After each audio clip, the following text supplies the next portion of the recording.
Dear students, मैं Pramod sir education ग्राम में आपका स्वागत है। पिछले क्लास में हम सिविक्स का एक पार्ट देखे थे जिसमें केवल लोकतंत्र के बारे में समझे थे।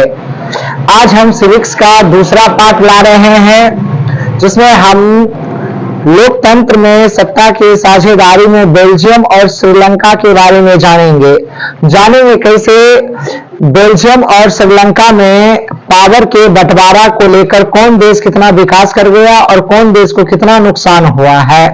तो आज सबसे पहले हम श्रीलंका के बारे में देखते हैं और कल के क्लास में हम बेल्जियम को जानेंगे। तो चलिए स्टार्ट करते हैं श्रीलंका। सबसे पहले आपको हम श्रीलंका के बारे में जानकारी दे रहे हैं। तो श्रीलंका के बारे में आपको ध्यान रखना है, ये श्रीलंका जो है ये एशिया महादेश का एक देश है जो समुद्र में स्थित है। यानी ये देश ऐसा है जिसके चारों ओर पानी ही पानी है, यानी एक प्रकार से ये देश बीच समुद्र में है, बीच पानी में है। आपसे पूछेगा श्रीलंका की राजधानी बताइए, तो आपको बताना है श्रीलंका की राजधानी कोलंबो या बोलिएगा श्रीलंका की राजधानी श्री जयवर्धनेपुरा कोटे। आपसे पूछेगा श्रीलंका के मुद्रा का नाम, तो ध्यान रखिएगा श्रीलंका के मुद्रा का नाम है श्रीलंकाई रुपया। आपसे पूछेगा वर्तमान में श्रीलंका के प्रधानमंत्री का नाम बताइए, बोलिएगा वर्तमान में श्रीलंका के प्रधानमंत्री का नाम है हरिनी अमरसूरिया, जो अभी 16वां प्रधानमंत्री श्रीलंका में बने हैं। आपसे पूछेगा श्रीलंका का मुख्य भाषा बताइए, तो वहां का दो मुख्य भाषा है, एक है सिंहली और एक है तमिल। आपसे पूछेगा श्रीलंका का मुख्य धर्म क्या है, तो आप बताएंगे श्रीलंका का मुख्य धर्म है बौद्ध धर्म। आपसे पूछेगा श्रीलंका का पुराना नाम बताइए, तो श्रीलंका का पुराना नाम है सिलोन। पुराना नाम जब आपसे पूछा गया बता श्रीलंका का पुराना नाम क्या है, तो श्रीलंका का पुराना नाम सिलोन। 1972 में इस सिलोन का नाम लंका रखा गया। 1972 में सिलोन के स्थान पर सिलोन को लंका बनाया गया और बाद में इसके आगे एक सम्मान सूचक शब्द श्री जोड़ दिया गया। कब? तो 1978 में लंका के आगे एक श्री शब्द जोड़ दिया गया जिससे पूरा नाम क्या पड़ गया, श्रीलंका। तो आपसे पूछेगा श्रीलंका के वर्तमान में राष्ट्रपति का नाम बताइए, तो श्रीलंका के राष्ट्रपति का नाम है अनुराकुमारा दियानायके। यानी वर्तमान प्रधानमंत्री का नाम हरिनी अमरसूरिया और वर्तमान राष्ट्रपति का नाम अनुराकुमारा दियानायके। और आपसे पूछेगा बताओ तो श्रीलंका की अभी वर्तमान में आबादी कितनी है, बोलिएगा श्रीलंका की आबादी लगभग 2 करोड़ है। हमको इस चैप्टर में तो श्रीलंका और बेल्जियम के बारे में ही समझना है। तो चलिए समझते हैं श्रीलंका के थोड़ा इतिहास को देखते हैं। तो चलिए श्रीलंका के इतिहास को स्टार्ट करते हैं। तो श्रीलंका भी एक प्रकार से जिस तरह भारत गुलाम देश रहा है अंग्रेजों का, उसी प्रकार श्रीलंका भी गुलाम देश रहा है यूरोपीय औपनिवेशिक शक्तियों का। और यहाँ पर कौन कौन देश आकर श्रीलंका को गुलाम बनाया, तो सबसे पहले आया पुर्तगाली, ये 16वीं शताब्दी में आके श्रीलंका को गुलाम बना लिया। उसके बाद आया डच, ये 17वीं शताब्दी में श्रीलंका को गुलाम बना दिया। और लास्ट में आया अंग्रेज जो श्रीलंका को गुलाम बना के रखा। तो श्रीलंका पुर्तगाली, डच और अंग्रेज इस तीनों का गुलाम रहा। बाद में वहां के लोगों द्वारा इन लोगों को मारकर भगाया गया, हटाया गया।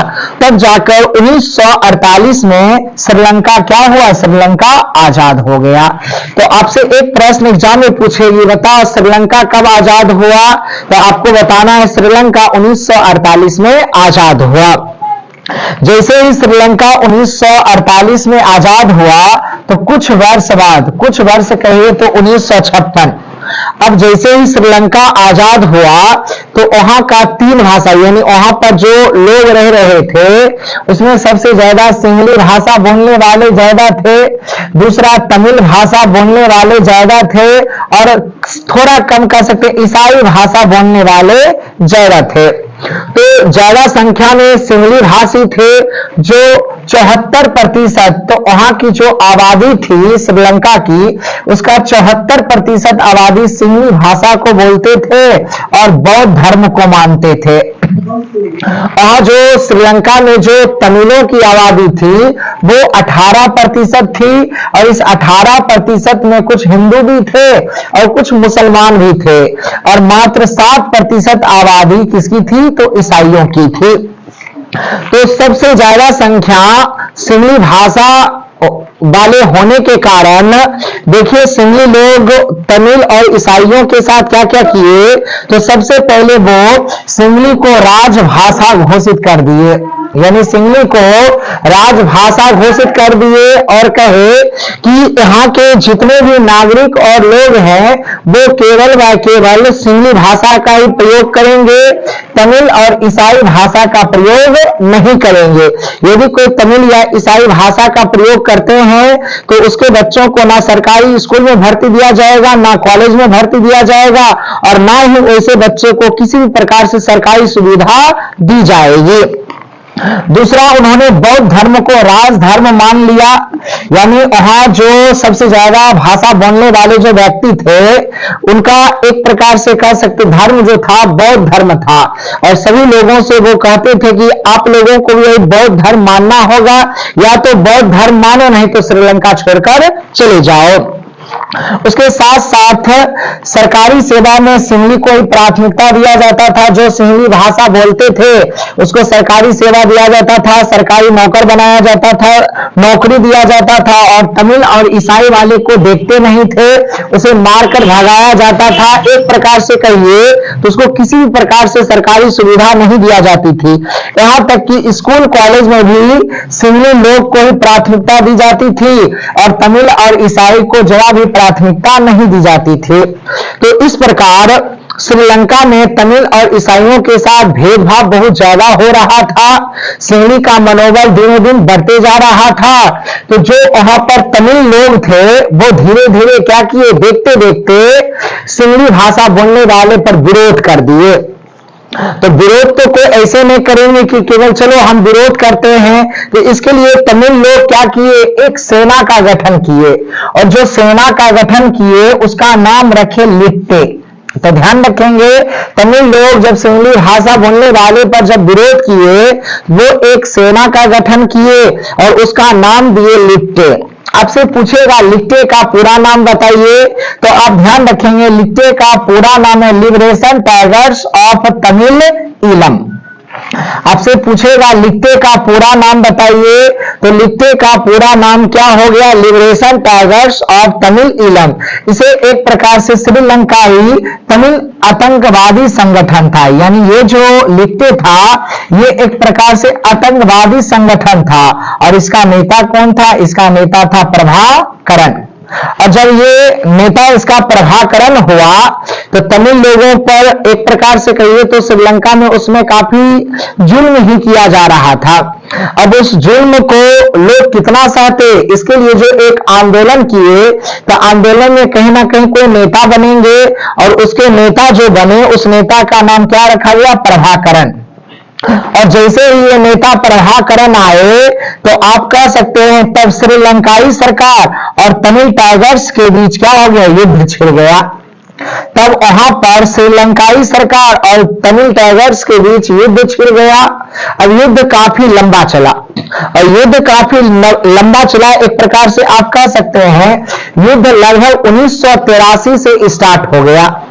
और 1983 से स्टार्ट होने के साथ साथ ये जो तमिल भाषी लोग थे इसका मांग था कि हम श्रीलंका वासी हैं, हमारी जो तमिल भाषा है उस भाषा को भी इस श्रीलंका देश में शामिल किया जाए, और जिस प्रकार सिंहली भाषा को सभी जगह सुख सुविधा दी जाती है हमारे भाषा बोलने वाले लोगों को भी सुख सुविधा सभी दिया जाए। लेकिन श्रीलंकाई सरकार ये मानने को तैयार ही नहीं थी, और रात दिन दिनों दिन कह सकते हैं तो तमिल भाषा बोलने वाले पर जुल्म ही कर रहे थे।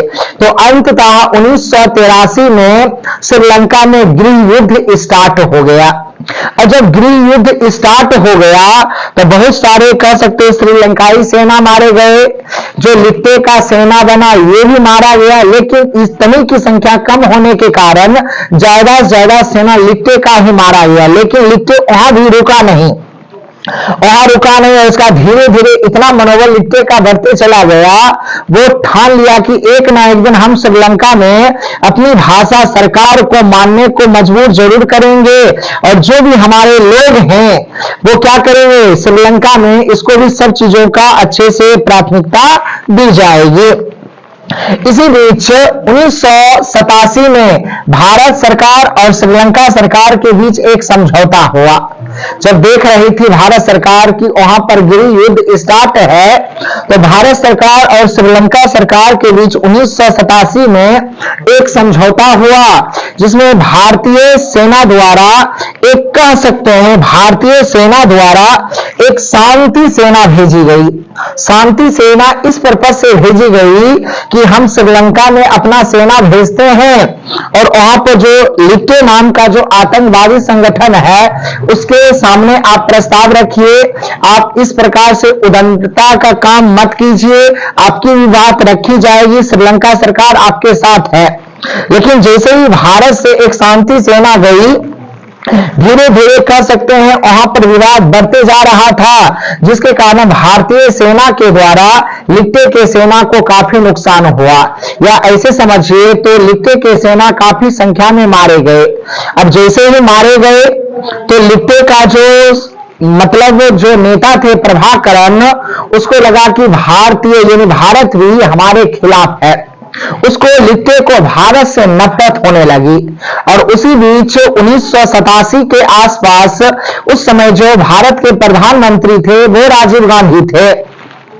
उन्होंने कहा यदि मेरी दोबारा सरकार बनती है 1991 में या 92 जब चुनाव होगी, जब मेरी दोबारा फिर से सरकार बनेगी तो हम फिर से क्या करेंगे, एक शांति सेना भेजेंगे और तमिल को शांत करके सिंहली भाषा को जोड़ देंगे। जिस कारण ये बातें प्रभाकरण को ठीक नहीं लगी, और 1991 में जब राजीव गांधी का तमिलनाडु में एक चुनावी रैली चल रहा था, चुनावी भाषण हो रहा था, तो वहां पर एक राज रत्नम नाम की एक महिला जो राजीव गांधी को फूल का माला देने के लिए जा रही थी, और उस फूल के माला में कह सकते हैं तो बम विस्फोट था, बम फिट था।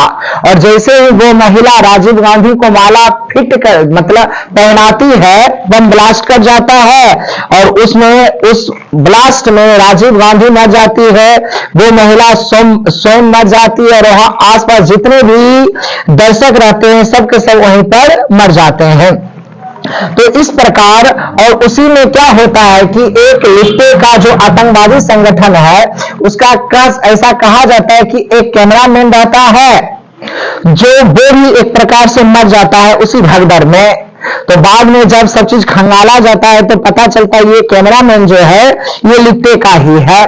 तो जिस कारण ये स्पष्ट हो जाती है कि राजीव गांधी की हत्या करने में लिट्टे का ही अहम योगदान है। जिसके बाद श्रीलंका सरकार द्वारा और भारत सरकार द्वारा लिट्टे को खोजा जाता है, और बहुत खोजने के बाद 2009 में लिट्टे को मार दिया जाता है।